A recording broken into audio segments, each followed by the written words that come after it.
Thanks all for joining us. I hear there's people shut out outside, so you're the lucky ones.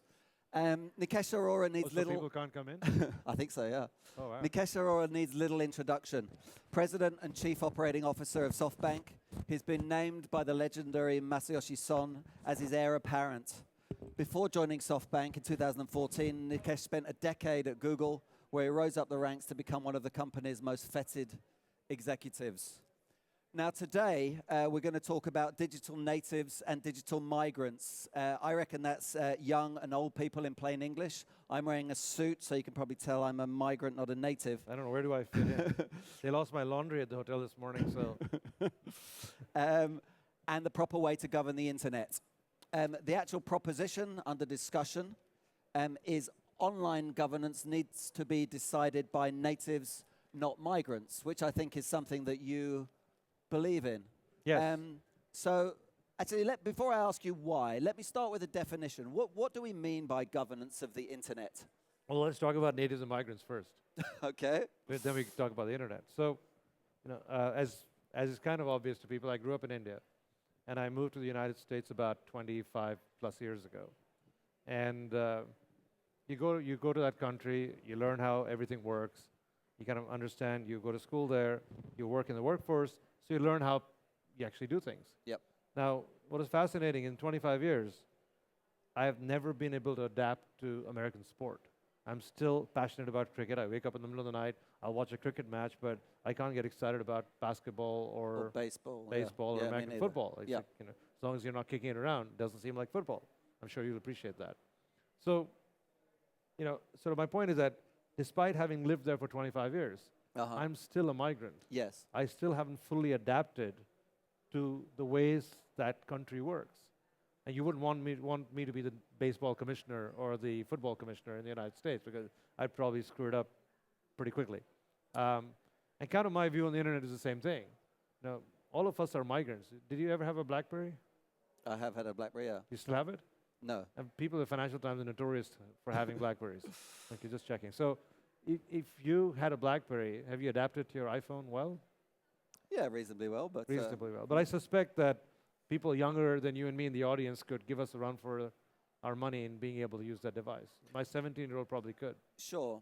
Although I could say then, why let the natives run it, given that there are still migrants, migrants using these devices? So if it's really all handed over to natives, then aren't migrants going to be at a horrible disadvantage? I mean. That's because the migrants are the older, richer people, right? Well, they're not necessarily richer. Well, true, that's true. Many natives are getting richer, especially in this environment right now. No, look, I think the point is that the people who are disrupting every business that exists today, I think we're at a golden period in life. Right now is the best time to be an entrepreneur. I think right now, anybody who takes a job at a large traditional company is wasting their time. They should be out there trying to change the world. And any of the people who are out there trying to change the world are most likely going to, because they're going to disrupt every large existing business. And what we're going to find is many large existing businesses, many of the large existing enterprises that are out there are going to try and hide behind regulation, or going to try and hide behind hundreds and hundreds of years old of custom, et cetera, to try and stop this invasion of disruption from happening.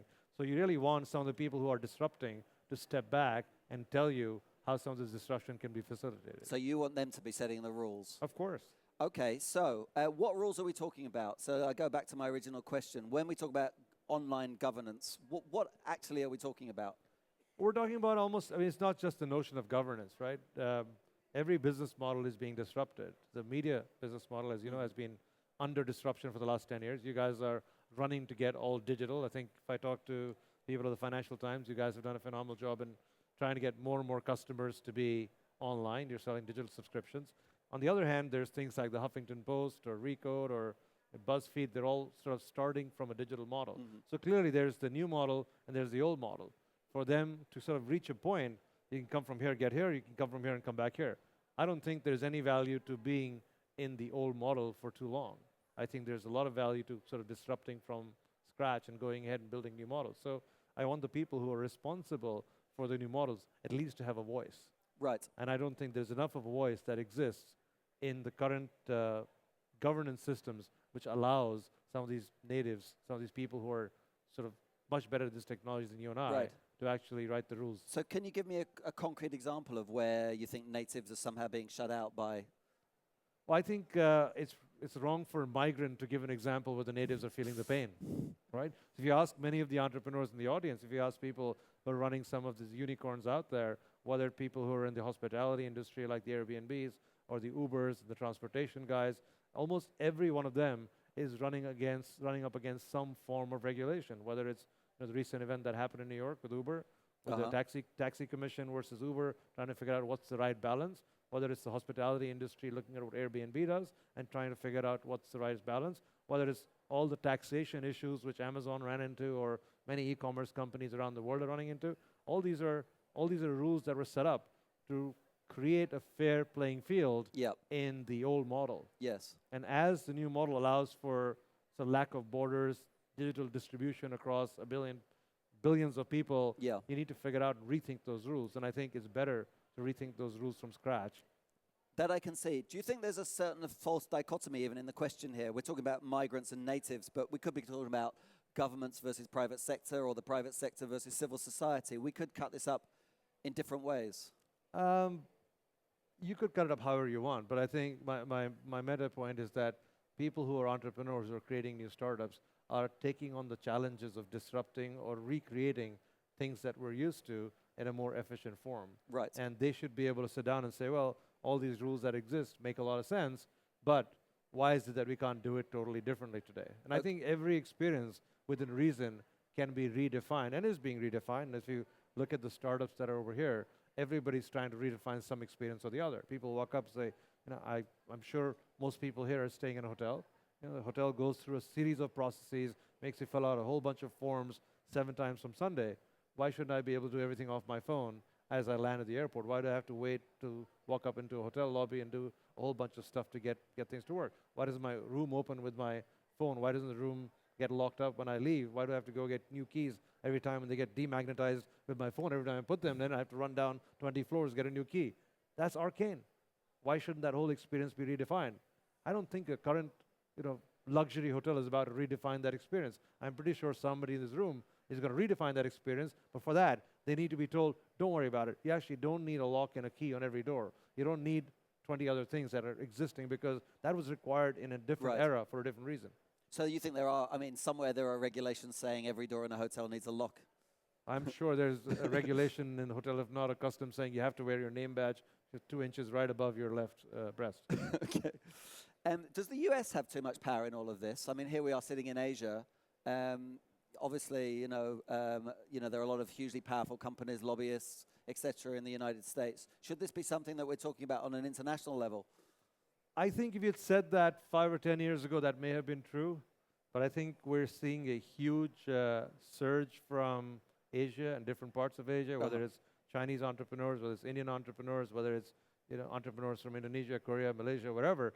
And I don't think that's true anymore. I think every set of entrepreneurs around the world are defining their own rules. And every regulatory authority has to contend with these things at some time or the other. Some are going to do a much better job than the others. They're going to move faster. And we'll just have to see. Is the internet governable at all? I mean, people have called it ungovernable. We can't govern it. We shouldn't try. It's too early in the morning for you and me to sit down and talk about what is the internet. Because before you govern something, you have to be able to define it. I think what you're talking about is the current behavior of all of us in using digital technology and having all of our data float around and using services in the cloud. I think different parts of these things, you can define some rules and some customs and some ways of doing things. Yes. I don't know what is the internet governable mean. But for example, I mean, rules governing hate speech or videos of ISIL beheading people. I mean, ought there to be rules? Or should we say we can't really stop this stuff, so let's not try? Oh, that's not fair. I think there's lots of things there are rules for on the internet. There are social customs as well. I think the questionable part comes when it goes from rules to customs and opinions. And different cultures, different countries have a different point of view on various customs and various things. There are some countries where certain things are not appreciated more than other countries. And I think the internet has taken on that kind of theme where People have adapted the internet behavior to what the social customs are. So different countries do different things with videos, or different things with different forms of speech. And at the end of the day, the internet is a reflection of society, right? Is who you are, who we are, and we try and make sure that rules that apply to us in society are somehow managed and maintained on the internet. And within reason they are. Some cases you have to be, some things are not, you can't put things back in the bottle. You can't put something on the internet and be able to retract it in tomorrow morning's newspaper because nobody read it. Once it's out on the internet, it's pretty much out. Yeah. I mean, as a cynical journalist, which is what I'm paid for, not very much, but I don't think you have to add the word cynical in front of journalists. Exactly. Okay. It's an oxymoron, or it's Yes. unnecessary. You might say that it's very convenient for big business to align itself with digital natives. Digital natives have grown up in an environment where they're less worried about their own privacy, where they live their lives online, where they're less worried about handing over data to big companies like Google, who can then use that data to make money. You could say, of course you're going to side with the natives because they're the ones who have actually yielded to big business. What would you say to that? No, see, I see it slightly differently. I'm sure you do. I don't have a horse in this race, but I see that today what's happened is the fact that everybody in this room is carrying a device, so I have two, and these things are way more powerful than computers from 20 years ago. There's probably enough computing power in this room to run Hong Kong, and then the number of devices people have. But they're not being used. 99% of our devices are lying idle because we're going to wait for that 1% of the time we use them to probably browse or check your email or do whatever you do or use your apps. So there's huge amounts of computing power in this room. Every one of us has the tools of production in our hand. I can take a picture, way more pictures than I ever did in my entire life probably have been taken by me in the last 1 month, right? And probably true for everybody else. So things have fundamentally changed. We are all carrying technology. We're all connected to the cloud. We're all going to be connected to each other 25 ways from Sunday because each device is going to talk to everything. So things have changed. What this change is creating now is, I think, it is going to take away 10 to 15% of the cost structures of businesses that exist today. Yep. So the problem is not existing businesses or migrants versus natives. The problem is this new generation of companies that are being created are going to take down 10 to 15% of the cost structure of existing businesses. Just as purely capitalism. This is capital efficiency. And when that happens, the threat to large businesses is not about rules. The threat to large businesses is getting fundamentally disrupted in how they conduct business, and somebody else has built a better mousetrap. So I think that's where the fear comes from, and that then translates into people trying to protect themselves and protect their margins by coming out with regulations and rules that do not allow startups to be able to be as efficient or operate as quickly as they should. Right. Are there particular regulations that you, working for Softbank, think are unnecessary, getting in the way of your business? And of course, Softbank is not only Softbank; it invests in many startups in India, all over the world. I think in my lifetime and yours, a lot of existing regulation and the way business is conducted will be questioned because there are much more efficient ways of doing it, and will be questioned because they've been designed for an old system where we didn't have access to technology, or we didn't have all of our particulars sitting with us all the time. And a lot of that stuff is going to get re-engineered in our lifetime. Let me ask. You're not going to catch me on telling me something so they can be a headline tomorrow morning. But yes, all right. Thank you for trying. Let me ask you about somebody who passed briefly through this city, Edward Snowden. Has Edward Snowden changed this whole debate?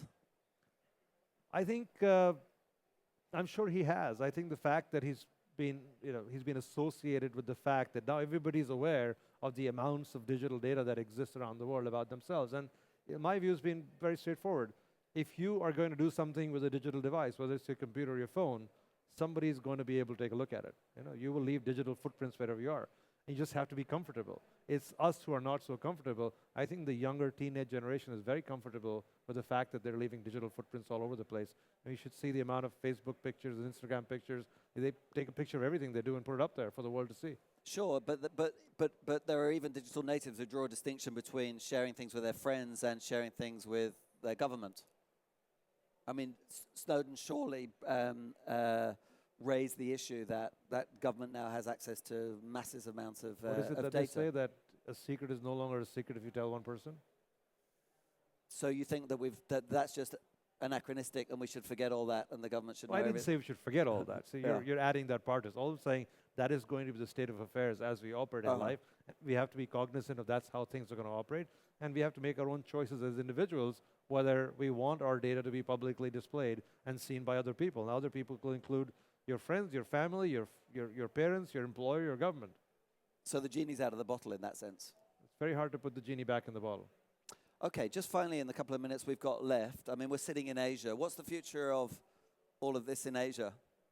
Well, I think Asia has got a phenomenal future ahead of itself. I think it's almost like in the internet space, the United States is going to be the legacy, and Asia is going to be the place where people can actually take a look at existing businesses, can take a look at what has happened in the West in terms of the development of technology, and you can actually redesign and redefine businesses in Asia, which are particular to the local customs and local behaviors here, and you can improve upon the models that have been designed in the West. And I've had conversations in the last day and a half with lots and lots of interesting companies who are doing exactly that. They're taking a concept which has worked in the Western culture, thinking about how it would adapt to various countries around Asia, and actually adapting and creating businesses that are going to benefit the consumers in this part of the world. Right. Obviously, you know India very well. Can you give us an example of such a company in India?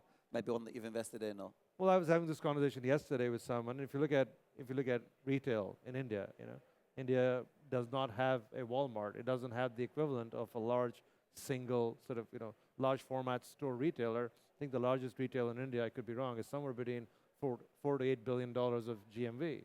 Yeah. Alibaba is close to 400 billion plus. Walmart is 400 billion plus. The largest retailer in India is $5 to $8 billion.